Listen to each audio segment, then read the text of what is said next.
lá, pessoal. O que vocês querem saber? O Queiroz apareceu! Pois é, eu acho que o grande acontecimento inimaginável foi a prisão do Queiroz.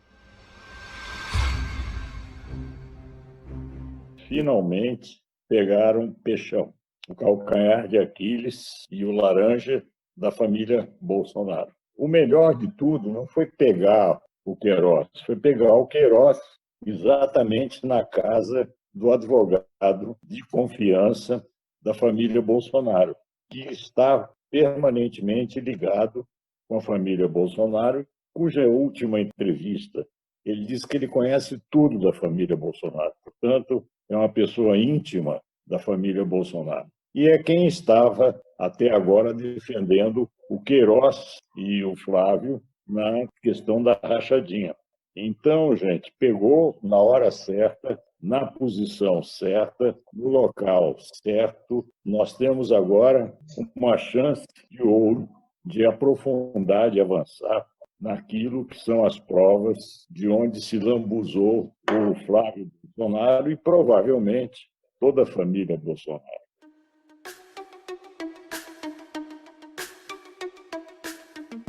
E a gente vem falando sobre isso sistematicamente, tanto na rádio quanto na minha página, porque a gente acha que, com o Bolsonaro se elegeu com o manto, com o mito, vamos chamar assim, da honestidade, do cara correto, do bom moço, onde todos os outros eram ligados de alguma forma a alguma política de corrupção ou uma forma de fazer política atravessada, ele veio e fez a campanha dizendo que iria combater a corrupção, tanto é que pegou o Moro como seu ministro da Justiça, e, ao mesmo tempo, queria fazer uma outra forma de fazer política, não é a política do toma lá da cá.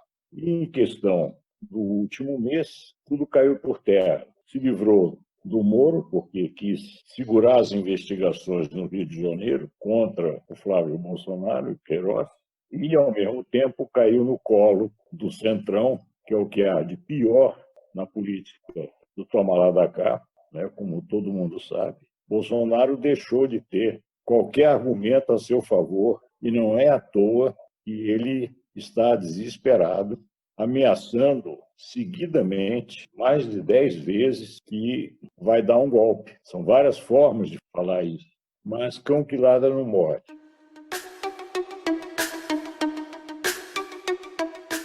Provavelmente ele não tem nenhum apoio, seja nas Forças Armadas, seja na opinião pública. E, consequentemente, corre o risco de, cada vez que falar alguma coisa em relação ao Supremo, em relação ao Congresso, de perder cada vez mais seguidores, porque os seguidores, os bolsonaristas de carteirinha, que gostam dele, querem que ele derrube o STF, derrube o Congresso e reine como ditador. A gente está cansado de ver as manifestações de apoio a ele cada vez menores e, portanto, está caminhando para uma situação onde ele pode até ficar na presidência da República, mas não é ele que vai mandar. Consequentemente, nós temos que procurar novos caminhos para a gente começar a fazer política no sentido de uma transformação. Mesmo porque ainda estamos sob a égide da pandemia. Portanto, muita coisa ainda vai ter que ser atravessada com todas as cautelas necessárias para o enfrentamento disso que é a pior coisa que podia acontecer no Brasil. Os 210 milhões de brasileiros querem saber, e nós aqui? O que nós ganhamos ou perdemos com essa prisão? O que poderá ser para nós ou uma eventual melhora ou uma piora em cima do que nós vivemos? Muitas pessoas do povão ainda acreditam que o Bolsonaro veio para melhorar a situação de vida deles. Mas quando começa a ficar claro, ele não tem as condições morais, éticas e morais necessárias para governar, o povão vai percebendo. O povão não é bobo e vai perdendo, portanto, o apoio. Quando você vai perdendo o apoio, você abre muito espaço para outras políticas, uma outra discussão. E essa discussão ela estava meio silenciada, né? Como se não tivesse um caminho alternativo. E agora, na medida em que ele vai recuando e vai perdendo o espaço político, algo novo tem que aparecer no lugar. E aí eu acho que abre-se a oportunidade de novas ideias, de novas políticas, enfim, de algum avanço que estava sendo obstaculizado até agora. Na Palavra de Amigo, você publicou um vídeo podcast onde você fala que, atualmente, cada vez menos o grande capital tem mostrado interesse em se manter atrelado ao governo Bolsonaro, que parece lutar por mais 24 horas de existência todos os dias. Como é que você vê essa questão mais aprofundadamente? O grande capital ele precisa de ter segurança jurídica, política e econômica. Ou seja, o grande capital olha a situação política do país e não vê segurança no comando do país. Esse governo não está inspirando ao grande capital uma posição tranquila sobre a política.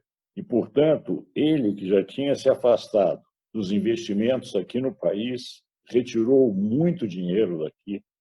As estatísticas mostram a quantidade de dólar que saiu, bilhões de dólares saíram do país nos últimos meses. Esse grande capital ele está à procura de outras oportunidades mundo afora.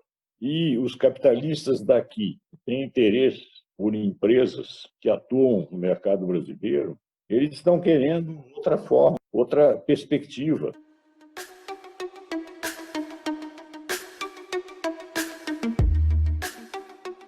E como o governo teima, através do Paulo Guedes e equipe econômica, em manter uma agenda do menos, quando eu chamo do menos, é retirar, diminuir despesa, diminuir, essa agenda ela está indo completamente na contramão do que deve ser para você retomar o crescimento econômico, que começam alguns economistas a defender enfaticamente a necessidade de você gastar muito dinheiro agora para o país não afundar de vez. Dinheiro necessário para manter as pessoas em casa, para ajudar as empresas a não fecharem. Tudo isso requer muito dinheiro.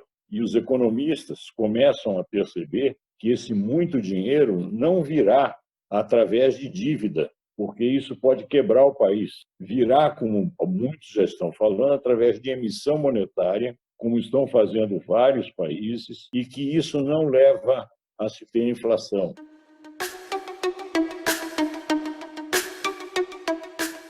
Você tem inflação quando há emissão monetária e quando há um excesso de demanda em relação à oferta. Hoje, o que você tem é exatamente o contrário. Um excesso de oferta está subutilizada, com capacidade ociosa, e uma demanda muito baixa, que tem um nível grande de desemprego e muitas pessoas que ainda estão empregadas estão ganhando menos do que ganhavam normalmente, porque tiveram que negociar as suas posições para conseguir manter ainda o seu emprego. Então, nós estamos numa situação onde a política econômica não é a política das reformas, das privatizações, mas é uma política de cutucar por baixo, de botar dinheiro na base da pirâmide social, para aí sim permitir que isso gere atividade econômica, gere faturamento e lucro nas empresas e arrecadação para o setor público. Sem esse caminho não tem saída.